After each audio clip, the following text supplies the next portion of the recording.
So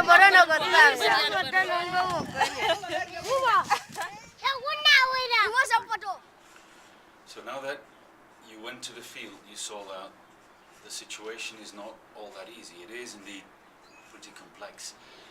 And at the moment, in this very moment, what we are trying to do and what we are pledging resources for is to save the people that are in pretty bad shape that you saw yesterday and the day before. But this should not be a one-off action.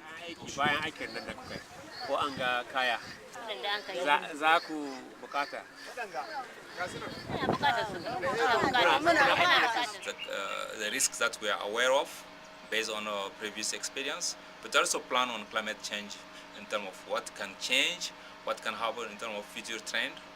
For example, the flooding in Benin, or kind of much more drought in Niger, and also the combination of drought and flood in Niger is something which is new. We have more and more drought, flood coming, and also the frequencies of drought is something which is much more important. We rescue you now from falling deeper into a situation without food, with a lot of malnutrition, with no resources for next year, with no resources for planting, with a vulnerability for diseases and all that, because they are badly fed and they don't have food enough. So that's what we need resources for now, and that's what we're actually pointing at now.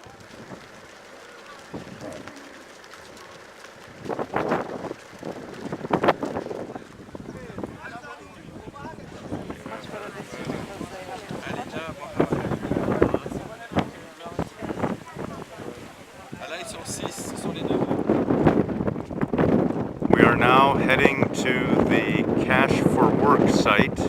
We should at the same time look at the longer term solutions. Remember that we saw this lady 2 days ago that said CARE taught us a lot of things, and this opened our minds. And this coming from that very lady is absolutely crucial, because that is the essence to resilience, and that is what we should go for the longer term. We should avoid people from being really bad off now, and then start accompanying them for years to come to get more resilient and to really make sure they themselves can get out of this.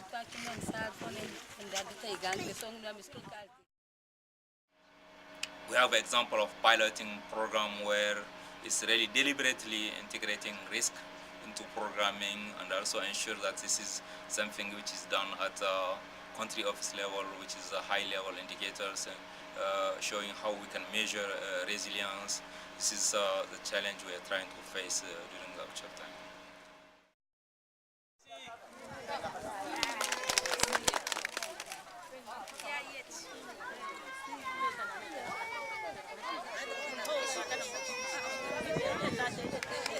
That lady said from herself in the village on Friday. She said they opened our minds. Ever heard that from a lady that's supposed to be in developing countries? It's incredible, and that's exactly what I mean by resilience. It's people should interpret data from their environment, take decisions, be able to make reasonable information of it, and be able to take decisions.